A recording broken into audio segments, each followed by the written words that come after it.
Are started, and we are just going to give it a couple minutes because we are fixing one, we're waiting for everyone to join, but we're also fixing a technical thing where we want people to join in the Discord. We have an audience there, and we're just waiting to fix that technically. So once that is there, we are underway.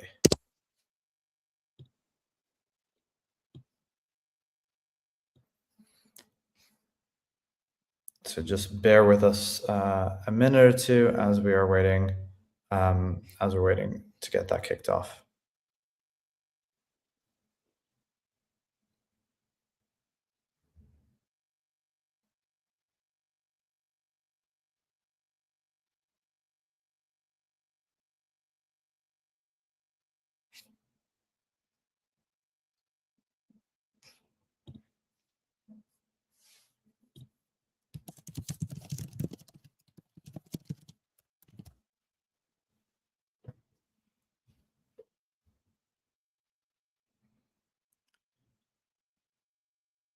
Okay, for those who have joined on other platforms, just bear with us while we get this working on the Discord.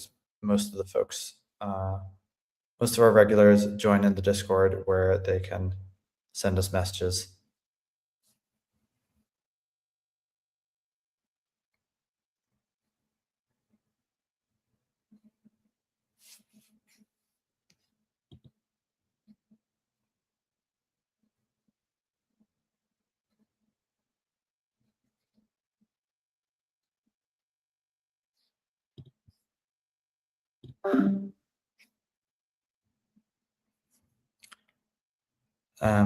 Apologies, we are still waiting for the to get the streaming working on Discord, and hopefully we should have that done in a second.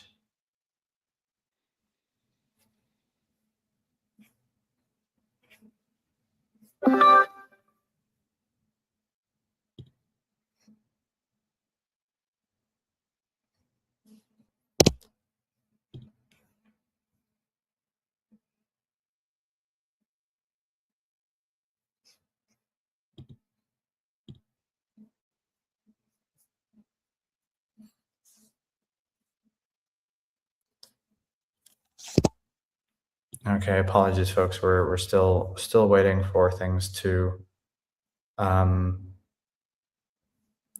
get started here. We are live. Cool. On Discord? Yep. Yeah. I don't see it in my Discord.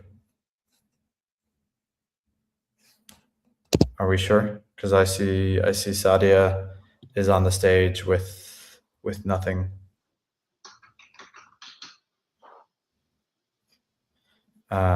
If people can see it, comment in the Discord, because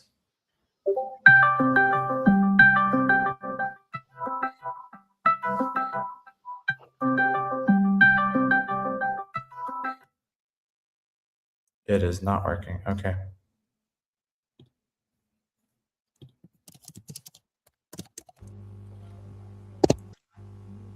Apologies, we're having lovely technical difficulties. And apologies, we should be good to go in just a moment.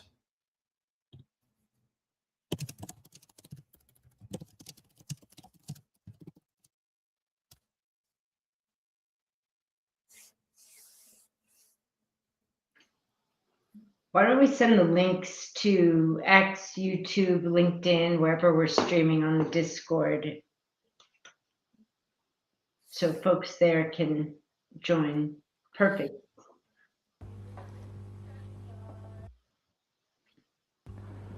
Guys, we need better tech for Palestine. I was just thinking about that. The yes, tech for Palestine. I mean, I think if anyone, no one has ever figured out how to get screen share working and sound and audio and printers. It's all. I think if Tech for Palestine solved that, it would be a dramatic increase in the quality of life for everyone.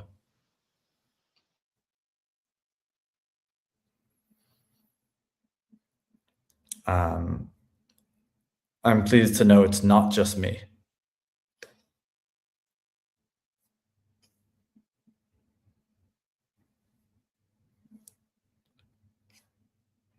Okay, is that the plan? We're moving it to YouTube?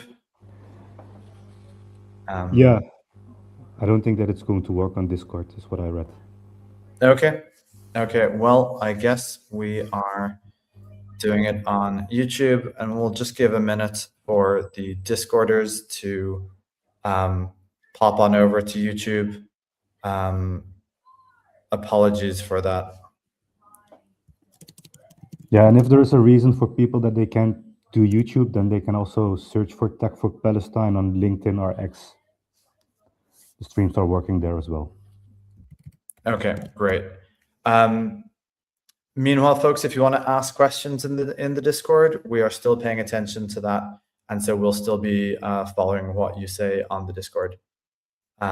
So thanks everyone. Apologies for the thing, and we'll just give it 30 more seconds for everyone to get the stream loaded, and then we are good to go.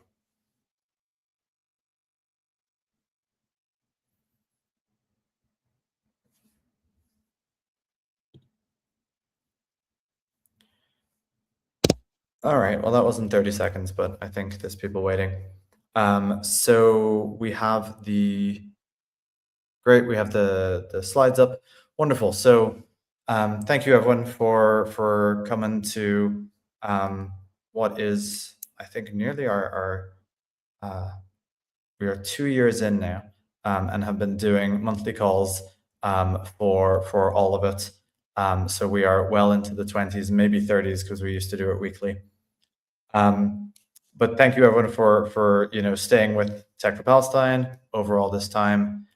There's a lot going on this year. We're really excited about. We're really excited to introduce you to what's happening this year, and to really focus on and get everyone taking part in what's happening with Tech for Palestine.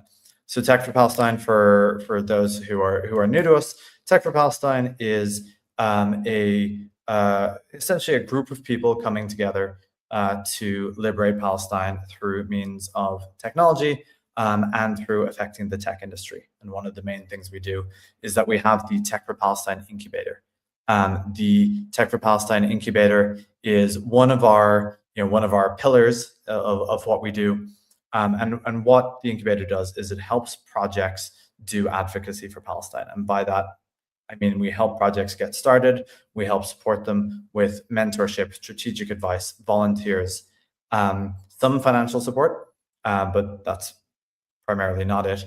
Marketing support, helping people launch, etc. And really, we're here to grow the movement for Palestine, and in particular, touch on things as well that affect the tech industry and the tech industry's complicity with Palestine. One of the major things we do, of course, is we help volunteers get connected to projects. And Tech for Palestine is a place where if you're looking to get involved in actually doing work to support Palestine, this is something that you can do.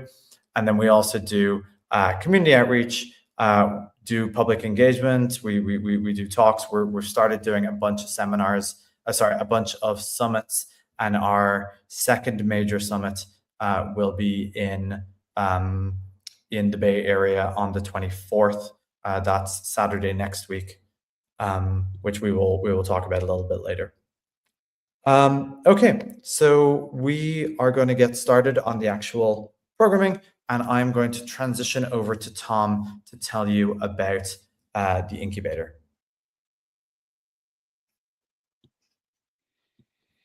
Great. Thank you, Paul. So the Tech for Palestine incubator, as Paul explained, that is something that we started about 6 months into Tech for Palestine. We initially had a bunch of different projects that were just randomly started by people who joined the Discord.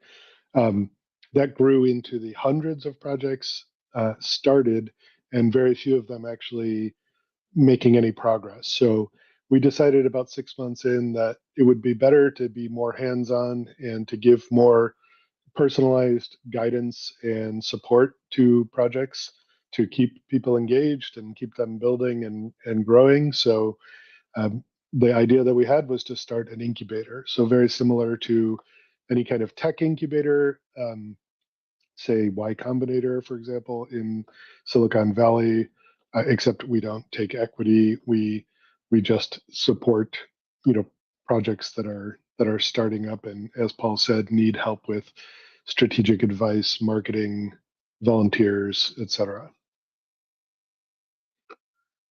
Can we go to the next slide?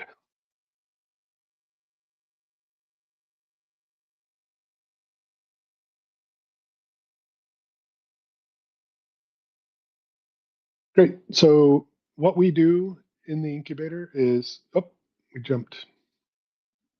There must be lag. I swear, tech.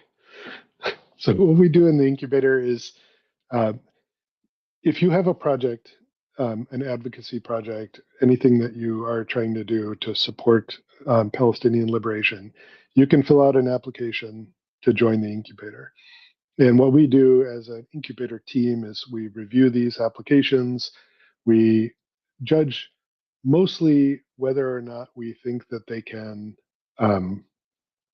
have impact at scale. So if that is something that we think is possible and it is something that is focused on the liberation of Palestine, then we will accept the project into the incubator. The first thing that we do in the incubator is we have a strategy call. It's a 1-hour call at this point with Paul, who gives us just a certain amount of strategic advice as to like your very initial planning. What are you doing? Sometimes people completely pivot in that call and decide to do something totally different. Other times it's just strategic modification. And then once you're in the incubator, then we have office hours 6 times a week, which basically every day in alternating time zones, where you can come in and just get one-on-one advice and guidance. Again, from Paul, currently, one day from a team of strategic advisors. We also have a pool of mentors. Many are founders themselves who want to support the movement, and they will offer the same sort of mentorship that we do, but on a more ongoing one-on-one basis. We have monthly workshops and learning resources. We have regular events around the world. And we have project meetups where project leaders can meet each other and find out about each other's work and help each other and all that sort of thing. And we can connect projects with each other and with other people in the ecosystem. So we are connected with many, many, many other organizations within the pro-Palestine ecosystem, from Hemla to, No Azure for Apartheid, and we can facilitate those connections. We could go on to the next slide, please.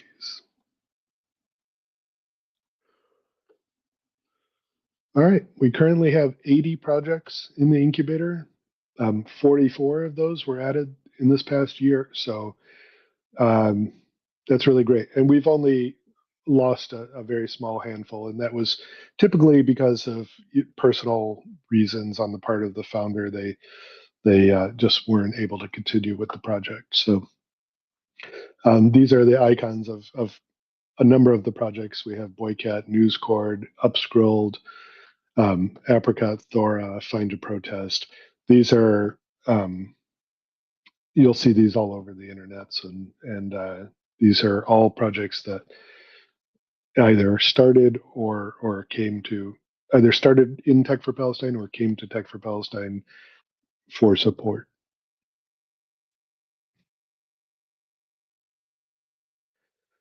Okay, and there are some broad categories. We don't require that new projects fit in one of these categories. They just tend to. So we have technology and digital tools. We have economic alternatives and BDS, for example, a project to identify alternatives to Israeli products. We have legal and research accountability, arts and cultural expression, education and capacity building, humanitarian and direct support.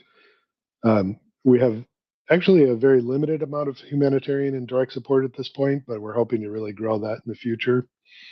Research and documentation, and community and cultural platforms.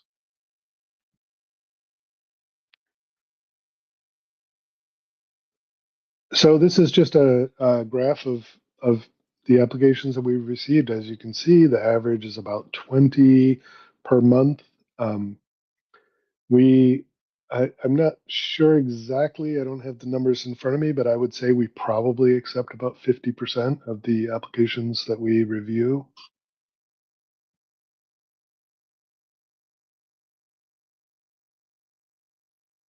And that's it. So yeah, it's been a great year for the incubator, and we're pretty excited for the upcoming year.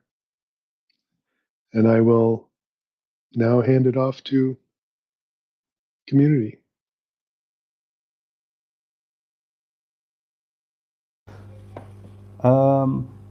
Hey all, happy to be here again to talk about the community updates, some projects that we launched and some campaigns that we did.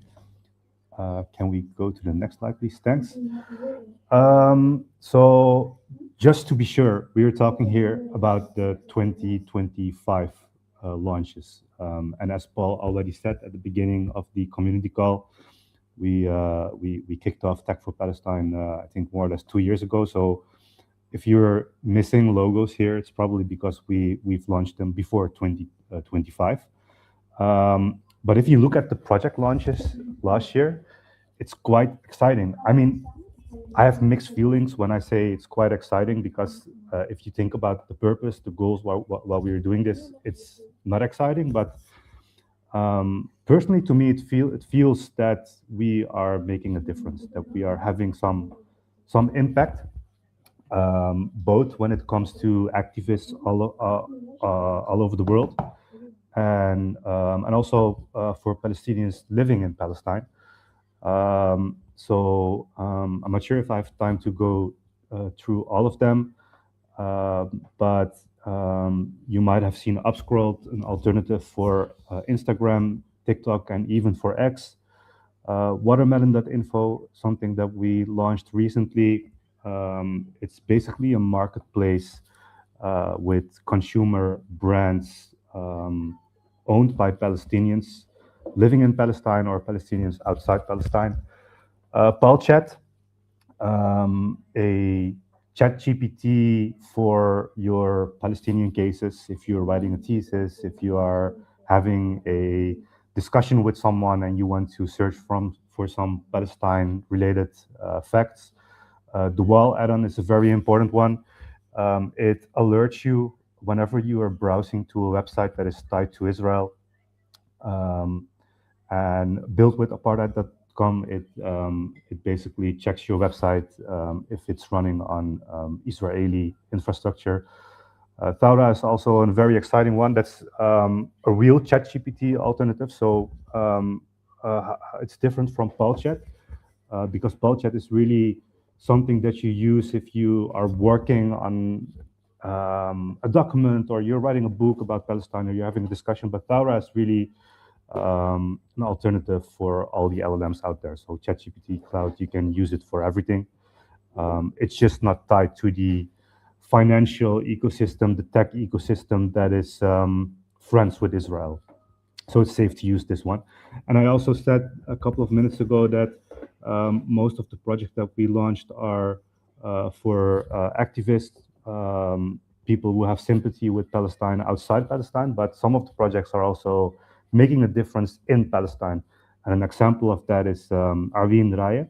That's a project that we also recently launched, and it helps Palestinians basically to navigate the roads. It tells them where they have Israeli checkpoints, and obviously wherever there are Israeli checkpoints, they have to face things like intimidation and delays, of course. Yeah, so as I said, I cannot go through all of them, but it was a good year when it comes to project launches. And besides launches, we also do a lot of campaigns. Some examples, that's a campaign about a report that we created for the rapporteur on the, for the UN special rapporteur, yeah, about how the tech sector is basically tied to Israel, how they are involved in illegal occupation, how the tech sector is involved in even the genocide. Another campaign that we did, and it had a lot of attention, it was about Mubi. And if you don't know Mubi, it is basically a streaming service like Netflix for indie movies. And they got a big investment from Sequoia Capital. And the reason why we thought that we needed to do a campaign was not only because Sequoia is involved in Israel's illegal activities, but also because the CEO of Mubi, you can see him on the right side of the picture. He was basically downplaying, or he is downplaying, this collaboration with Sequoia Capital. So that's why it was relevant to do this campaign. Also a campaign on Google. They are involved in Israel's genocide, occupation, and tied to the Israeli military in many different ways. I mean, all these blogs are still out there, so you can read all of them on updates.techforpalestine.org. I think on the next slide we have another 2 or 3 campaigns that we want to highlight today. Also a campaign on Wix, because Wix is a very popular content management system for websites. It's super easy to build your websites. To be honest, before I knew that they were in Israel, I built dozens of websites on Wix, because you can build a website in minutes. But they are an Israeli company, and even their headquarters is in Israel. So we wrote down in an article, basically what they do and how you can migrate away from Wix. Another campaign that we did last year was the one about Vercel. You can see the CEO of Vercel in the picture smiling next to a war criminal. And Vercel is it's a very popular tool. There are many alternatives for it, and we thought the world should know that they shouldn't work together or shouldn't use Vercel. We also often receive requests from other NGOs, other organizations to endorse their campaigns, not always tech related. And basically, we do that whenever people ask us to do that. And one of the campaigns that we also endorsed last year is I think this one, Game Over Israel. It was about football. So whenever you have something that you want us to endorse, just reach out, because we're happy to do that. And this month, I also have the pleasure to do the partnership update, because my colleague Eva is not here today. So we are mainly going to talk about Entrepreneurs for Palestine. And if you don't know them, Entrepreneurs for Palestine, it started as a project in our incubator. And last year, it became a core part of Tech for Palestine. So it's something that we do in-house. It's a global collective of entrepreneurs who are aiming for a free Palestine. We are talking about all kinds of entrepreneurs, so CEOs or founders or managing directors from tech companies, consumer brands, fashion brands, all kinds of companies who are basically, who have sympathy with Palestine. And E4P is basically a collective where they come together. They mobilize each other in many different ways. What we are basically doing is building a parallel world, right? A more ethical world. And that's why we need something like E4P. And Eva is running that. And she, if you look at the right side of the screen, she did an amazing job last year, because She scouted more than 300 members in almost 120 different cities, almost 50 different countries. We did a lot of webinars, workshops, and even a lot of in-person meetups all over the world. And I think the speed networking calls, I think it's good to highlight that one, because that's where Entrepreneurs for Palestine, where they really get to know each other and where synergies basically start. We also had an event last year in London in Palestine House. I was not there. I'm still suffering from FOMO, even though the event is already over. But it was a success with a lot of professionals from the tech ecosystem joining the event. And we had some great speakers who discussed tech-related stuff about Palestine, tech for Palestine, but also tech from Palestine, and tech that is built in Palestine. And that is exactly what we will also discuss at our summit, which will happen very soon, less than 2 weeks, January 24th in San Francisco Bay Area. I'm not sure how many tickets we have left. If anyone else from the team knows. I believe No? we have less than 100 left.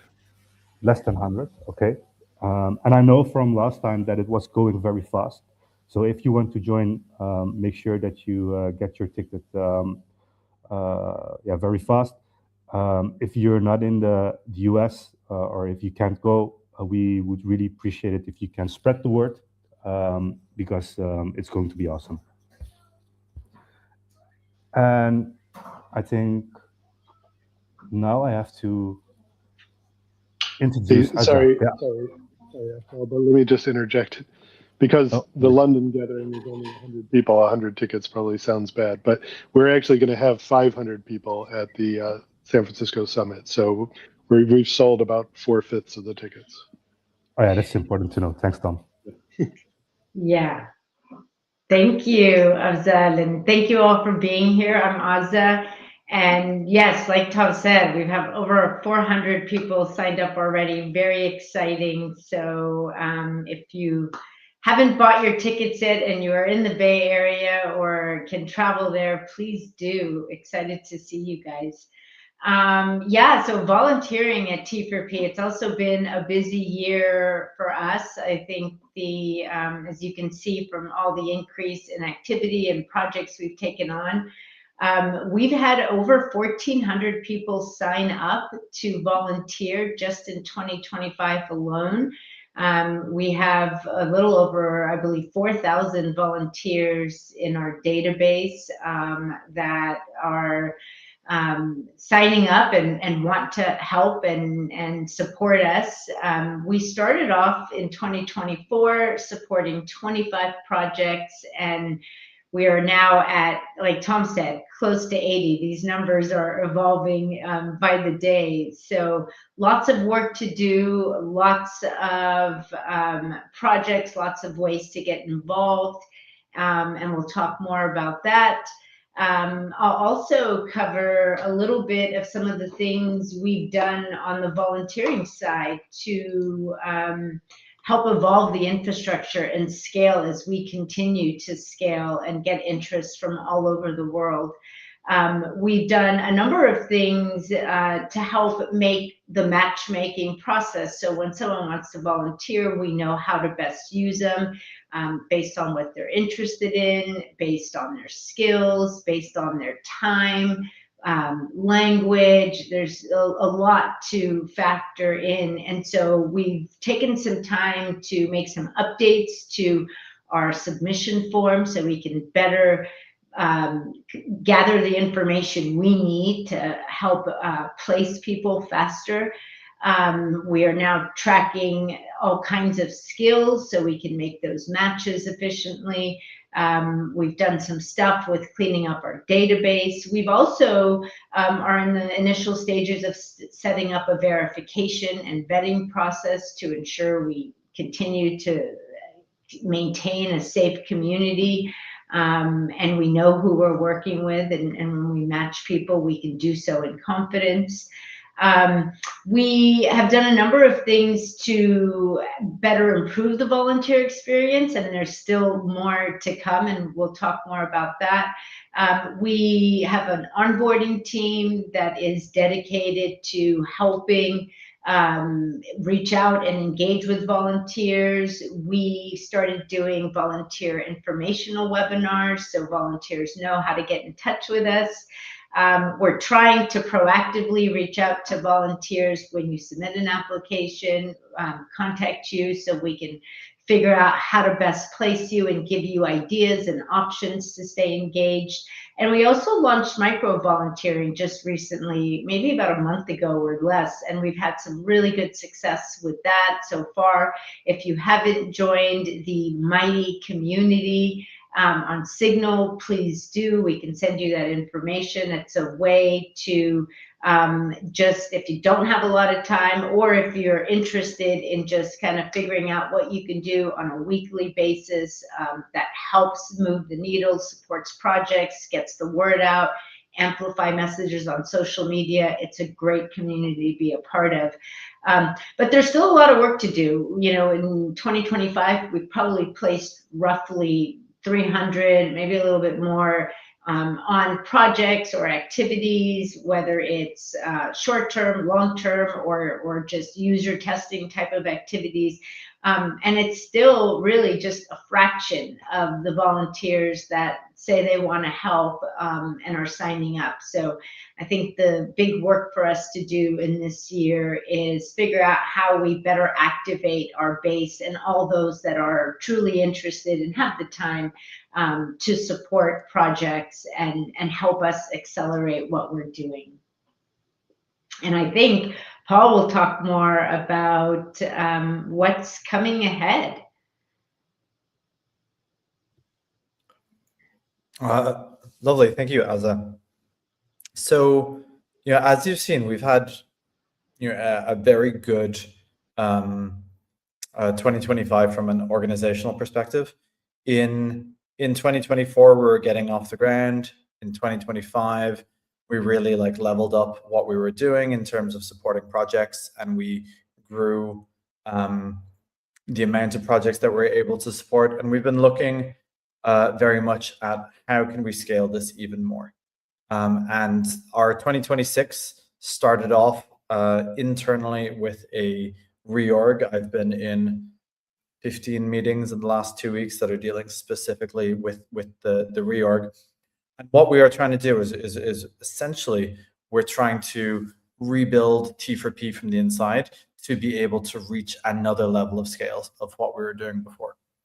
So we've, you know, our current level of scale was with projects. So we support 80 projects.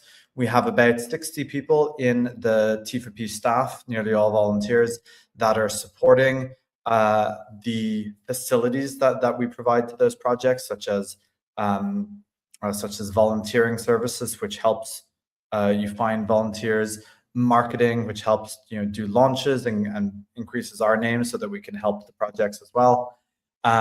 Things like grants and strategic advice, mentorship, all of that is done through T4P staff. And then we have the projects themselves. The projects we help scale up by getting them specific volunteers. So you put out a job description and the volunteer team finds you a volunteer to fit into that. And those have been very successful. We're very happy with how those have gone, and we're going to continue scaling them. But we've also identified that sometimes there are things that we would like to do as T4P itself. And sometimes we really, you know, volunteers come along and they don't want to wait to be put into a job that one of the projects may have 6 months down the line. People are looking to do work now. And so where we're evolving is that we are creating essentially internal projects in T4P, and we're creating dozens of them. We're working on it at the moment, creating those dozens. Some of them are going to be a reorganization of how we do the internal work. So if you want to get involved in, you know, doing the grants for projects, or you want to get involved in writing our cybersecurity policy to how we protect our T4P websites and assets. That sort of thing is being committeeized. But we're also starting up new things that we've wanted to do for quite a while and that haven't come along in project form in quite the right way. That sort of thing, we are going to be starting these internal initiatives and doing them a lot more under the T4P banner rather than the project banner. And we're still going to be supporting projects. We love projects. And a lot of the committees that we're going to be doing are going to be supporting projects. Things like Upscrolled and Thora, for example, need a lot of spreading, and we'll have internal committees that help get them across the ecosystem, maybe help do outreach to other digital rights organizations who need this sort of thing. So we're going to be doing a lot of that support for projects within committees, and then we're going to be doing that sort of committee work itself. And then as part of that, we are creating, and this is the part of it that's a little bit earlier, a little bit more experimental. We don't know exactly how it's working, and we're still in the early stages of figuring out what it is, but we're creating a membership model. And membership is, up until now, people have been in our Discord, they've been in our orbit, they've followed us on social media, they've donated, but there hasn't been really something that is, we are part of Tech for Palestine. And that sort of thing is really, really useful. One, it allows us to say, we represent this number of people rather than this number of people came into our Discord once upon a time. It also allows us to scale up the financial side of things, and it also enables us to help individuals get involved directly. So when you sign up to be a member, we are going to help get you involved to whatever capacity you're able to get involved with.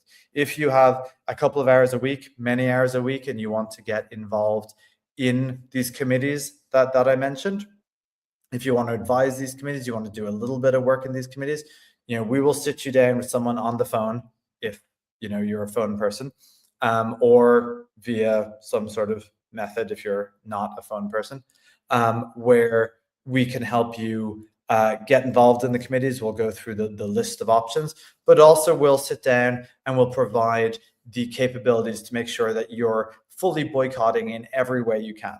There'll be we're still working on this. We don't know exactly what it's going to be like, but there will be some form of onboarding where members can really be brought through the process of making sure that they boycott everything they can, that they help their companies to boycott things where possible, that they help their companies to hire Palestinians or hire activists where possible. And so you can see a lot of the things I'm talking about here are things that are being done by projects, right? Or that are being done by the existing projects we have. T4P's membership is really intended to scale that up and to take us to the next level. We'll be doing a bunch of stuff internally, continuing to support the external stuff, and it will be ways to enable you to get involved much more directly and much more quickly than we've been able to do before. So our hope is that we get the first the first members onboarded maybe this month. Probably it'll be more like February. So consider this not any sort of launch, but more of a letting you know what's coming. I think we are going to soft launch it at the summit on the 24th in the Bay Area. So I hope that we will get a backlog of people who want to become members, and then we will hopefully work through them in February, March, and get it to the point where we have a lot of these committees that we've been creating staffed, getting people to work, and really enabling a lot more people to support Palestine, to support these liberation initiatives, to support advocacy work, and to do all the things that Tech for Palestine has been has seen the need for, and really just get a lot more people doing that work. So that is what we are planning to do in 2026. I think it's going to be a super exciting year. We we have a lot to do. There's still, you know, the situation in Palestine and Gaza, you know, is you know, worse than it has ever been. And so now it is very much, you know, time to get involved, time to be able to push forward on these things. And we are hoping to enable that in 2026. Now we're coming up towards the end there. We have some opportunities to ask questions. So, and I see some of the questions that have come by. So wherever you are on YouTube, on LinkedIn, on Discord, we will be answering those questions. The other thing is, you know, Tech for Palestine at the moment, maybe this will change once the member model properly kicks off, but at the moment, T4P very much values donations. It is very, very helpful to be able to do more. We have a number of full-time staff that we have, and we want to scale that up to be able to do even more. So if you're looking to donate, please go to techforpalestine.org/donate and, you know, consider monthly donations. Those are super, super valuable. So looking at some of the questions that people had, there was a question about enhancing Discord. So let me scroll through and see if I can find that one. We know that our Discord has been a little bit noisy, let's say. We are actually looking for some volunteers to help improve our Discord. So if you would like to do that, go to the volunteer page and make a note. Oh, here it is. Is it worth cleaning up the Discord space? It's incredible space, but can feel cluttered. Yes, we would very much like to do that. We have had many ideas. We haven't really been able to follow through. So having someone who can own that or really, you know, dig into that would be incredible. That'd be super helpful. I see there's also a question for merch. We would like to do merch. We tried to kick off a merch thing last year, and I think the person that we tried to bring on didn't show up, which is one of the major issues we've had that is leading us towards the member model. So I think we will make a merch committee, and we will staff it, and hopefully we will have merch in the next few months. Is the T4P Summit going to occur annually? The T4P Summit, I think, will occur a lot more than annually. It takes us about 2 to 3 months to prepare a summit. So anywhere that people want a summit and where we think that there's an audience and where we have, and this is crucial, someone on the ground to put it together is somewhere that we can have a summit. So the London Summit was really put together by volunteers. The San Francisco Summit has been put together by an incredible volunteer who's done, you know, the vast majority of that work has been really, really fantastic. I have really not been involved in these at all. It has been all the volunteers, and it has been really, really impressive to see them put it up. So I think we are going to have more summits. We were going to start a New York City summit, but unfortunately the person who was interested didn't follow through. So we are still interested in having a New York City summit and other cities. I think we are looking at setting up a MENA summit next.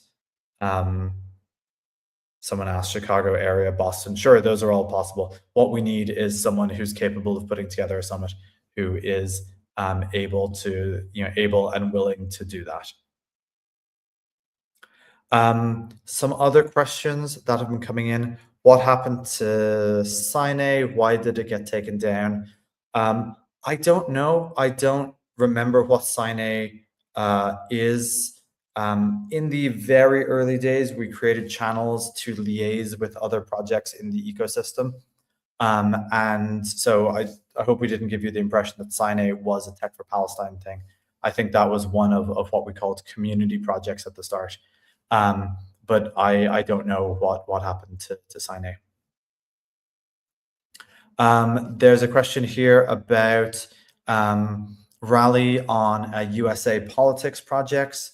T4P is very careful about getting involved in projects.